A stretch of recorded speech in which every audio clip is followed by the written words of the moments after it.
Good day to all. வாங்க மேக்ஸை புரிஞ்சு படிப்போம். NCERT syllabus 9th standard chapter 4ல எக்ஸசைஸ் 4.3ல 7th கொஸ்டின். உங்கள் புக்கில் நீங்கள் கொஸ்டின் ரெஃபர் பண்ணிக்கலாம். என்ன அப்படின்னு பார்த்தீங்கன்னா, பிரைம் மினிஸ்டர் ரிலீஃப் ஃபண்டுக்காக ரெண்டு பசங்க வந்துட்டு ஒரு அமௌண்ட்டை கொடுத்துருக்காங்க. ரெண்டு பேரும் சேர்ந்து 100 rupees கொடுத்துருக்காங்க.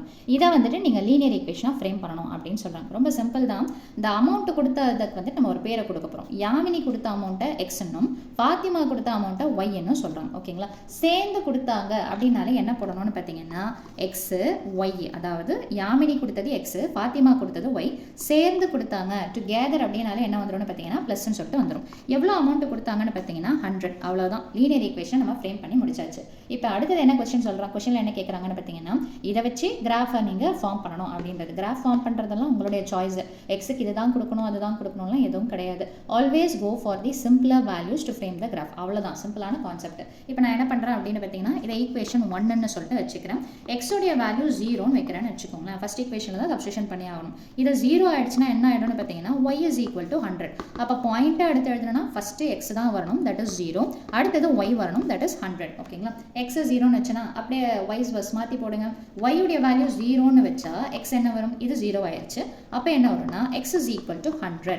அப்போ இதை எழுதும்போது பார்த்து எழுதணும். எதுதான் ஃபஸ்ட்டு பாயிண்ட்டு, எக்ஸ் தான் ஃபஸ்ட் பாயிண்ட். அப்போ எக்ஸுடைய வேல்யூ என்னென்னு பார்த்தீங்கன்னா 100, y உடைய வேல்யூ என்ன இருக்குதுன்னு பார்த்தீங்கன்னா 0. இப்போ நம்ம சொல்யூஷன் கண்டுபிடிச்சிட்டோம். உங்களுடைய இது கொஸ்டினில் பார்த்தீங்கன்னா கிராஃப் வரையணும் அப்படின்னு சொல்லிட்டு சொல்லுவாங்க.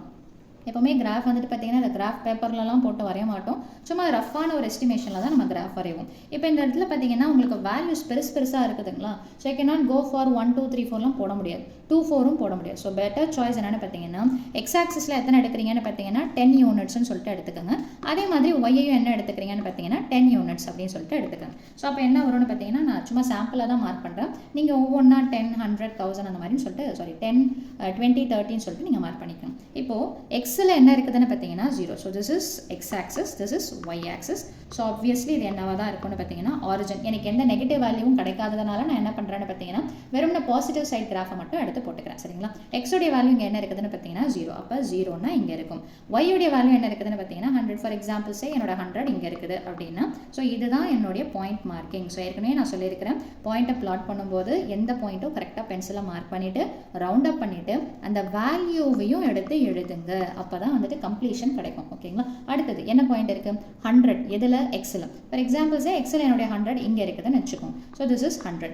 ஒய்யில் என்ன இருக்குதுன்னா 0. அப்போது மேலேயே போகக்கூடாது, இவ்வளோ தான் வரும். ஸோ அப்போது இந்த பாயிண்ட்டை பிளாட் பண்ணி ரவுண்ட் பண்ணிவிட்டு 100,0ன்னு சொல்லிட்டு போடுங்க. இப்போ இந்த கிராஃப் ரெண்டுக்கும் நீங்கள் என்ன பண்ணுறீங்கன்னு பார்த்தீங்கன்னா, ஸ்கேலை வச்சு அப்படியே ஜாயின் பண்ணுங்கள்.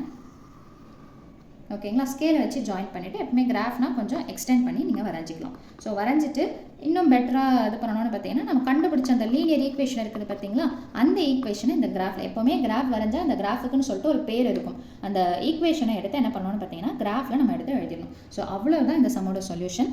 மேக்ஸை புரிஞ்சிக்கணும்னு நினச்சிங்கன்னா கண்டிப்பாக நம்ம சேனலை சப்ஸ்கிரைப் பண்ணுங்கள். மறக்காமல் வீடியோவை லைக் பண்ணுங்கள், ஷேர் பண்ணுங்கள். தேங்க்யூ.